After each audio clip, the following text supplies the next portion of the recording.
What's up guys, WWE Stage Creator back in with another video. Today I'll be reviewing the June 1st, 2019 episode of Raw. We started out the show with a bang, literally, for Paul Heyman's Monday Night Raw. As many of you know, Paul Heyman is now the executive director of the show, so he oversees the creative of it, and this show was pretty damn good. We'll get into all the rest of the show, but started off really good with Braun Strowman and Bobby Lashley in a Falls Count Anywhere match. Straight into a match, no promos, nothing like that, which is a great change of pace. Didn't expect much from these two. I don't think they can have really great matches together. They fought in the ring a little bit, spilled to the outside through the crowd, made their way up to the stage, and then Braun Strowman literally ran full sprint right into Bobby Lashley through the LED part of the stage, which was awesome, caused a huge explosion of pyro and stuff, even though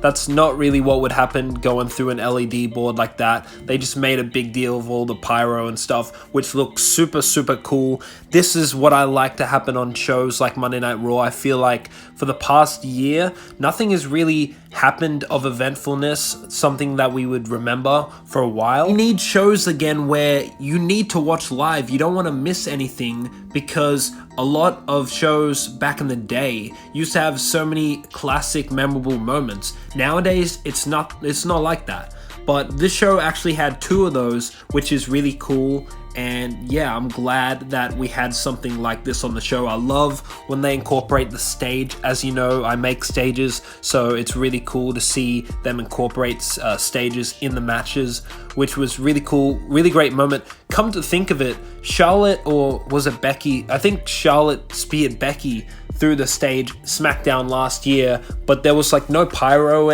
or anything, so that just goes to show that they were just exaggerating the pyro stuff for this, but nonetheless, really cool moment. Also, I heard a rumor that we're gonna get a new stage. Could this be what makes us get a new stage, breaking this stage, therefore next week we're gonna get a new stage? That'd be really cool. I'm definitely expecting a new stage in, I think, October, when SmackDown goes to Fox. I definitely think they'll bring in a new stage then, but it would be really cool to have a new stage next week.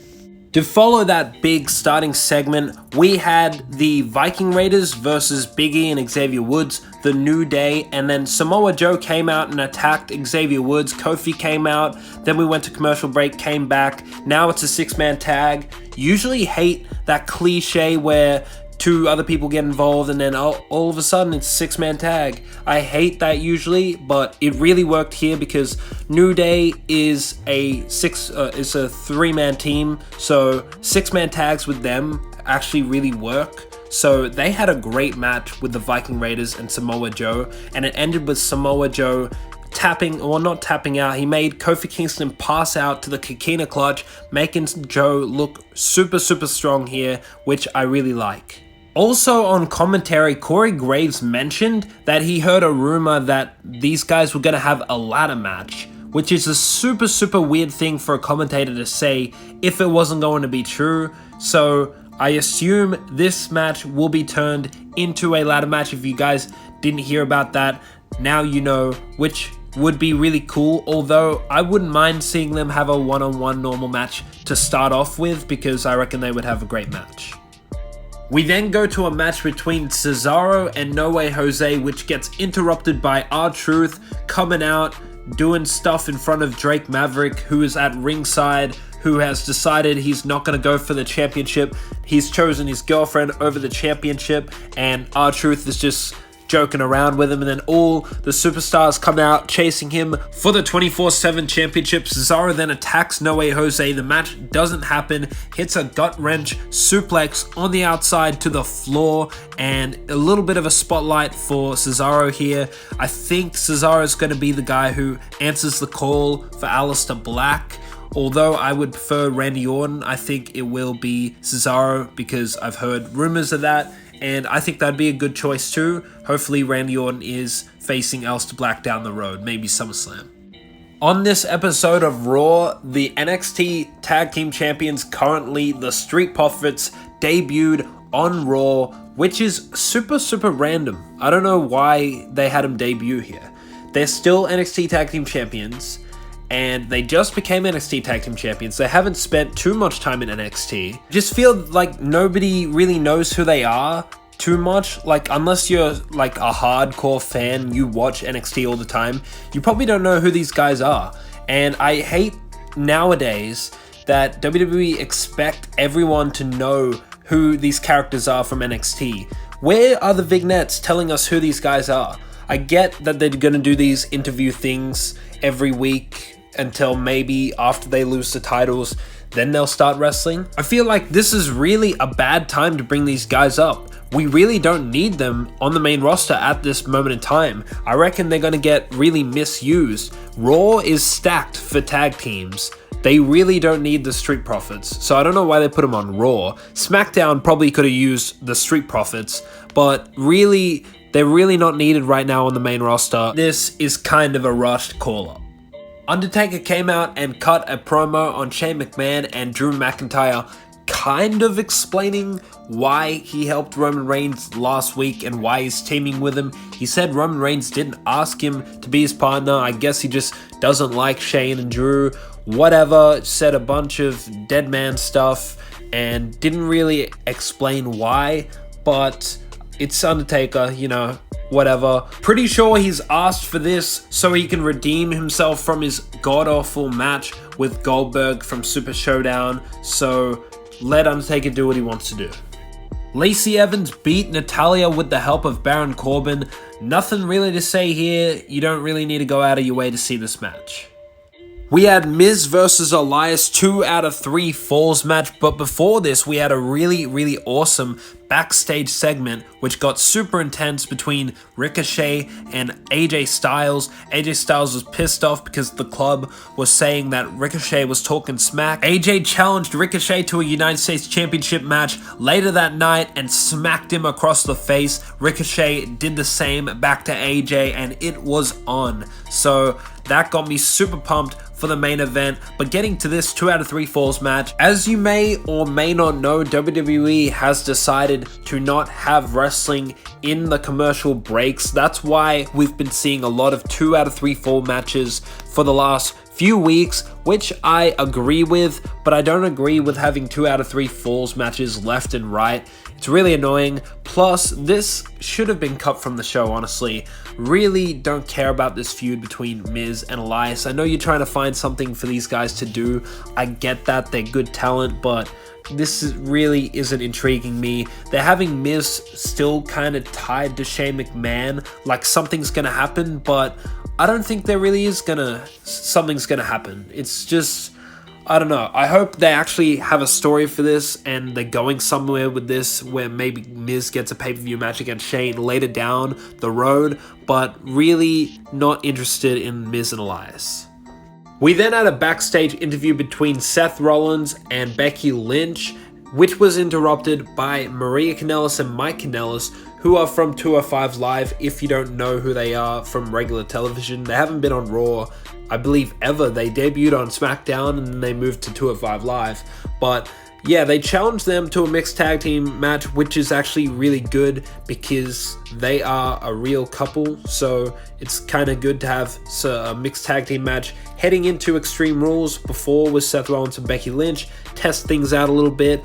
But it was kind of weird because Maria Kanellis was treating Mike Kanellis so bad and he's really like whipped by her, and basically he's getting his ass kicked by Seth Rollins and she gets tagged in and she's pissed off about it. She doesn't want to face Becky Lynch. Then all of a sudden she says she's pregnant, which is really random. I don't know if that's actually true or not.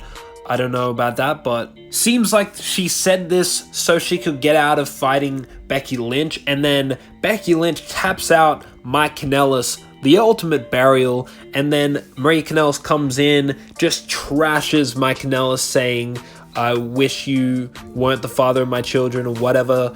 And I don't know if this is just a complete burial or if they're actually planning to do something with Mike Kanellis. Maybe this sets a fire under him and he starts accumulating a bunch of wins and starts to become good, trying to impress his wife.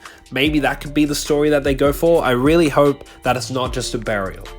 Alexa Bliss hosted a Moment of Bliss with Nikki Cross, which was interrupted by a wild card, Carmella from SmackDown, who challenged Alexa Bliss to a match and rolled her up, beat her straight away. Then Nikki Cross gets in the ring with her, has a match with her, and Nikki Cross beats Carmella.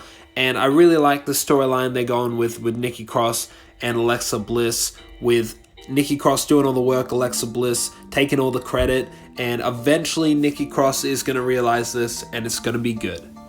Just as Drake Maverick is leaving the building with his wife for their honeymoon, RTruth is chased by a bunch of people trying to win the 24/7 championship, and then Drake Maverick decides, stuff it, I'm going for it, and I'm gonna be the new 24/7 champion. And he beat RTruth, and now he's going on his honeymoon with his wife as 24/7 champion. I really hope they do stuff where RTruth hunts him down at the honeymoon. That would be hilarious.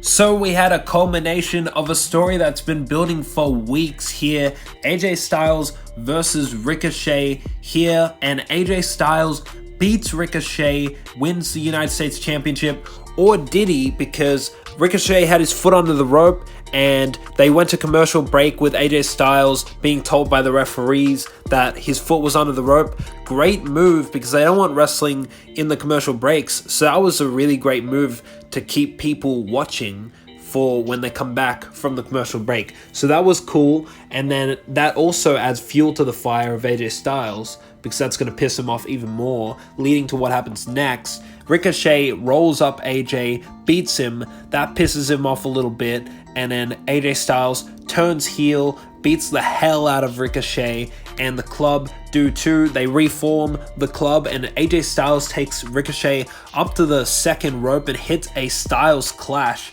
which looked absolutely phenomenal. It was crazy, and then they stand over Ricochet as the club, and the show goes off the air. What an amazing ending to the show, and I love that they built this story for a couple weeks. It didn't come out of nowhere, so that was really cool. Another moment, just like the Braun and Bobby Lashley going through the stage, this is another memorable Raw moment, which is really, really awesome. Definitely a great show here. Great start for Paul Heyman's Monday Night Raw. Let's hope the good shows continue. Thank you guys so much for checking out this Monday Night Raw review. Comment down below your thoughts on this episode's Raw. Will Eric Bischoff be able to top it with the SmackDown show?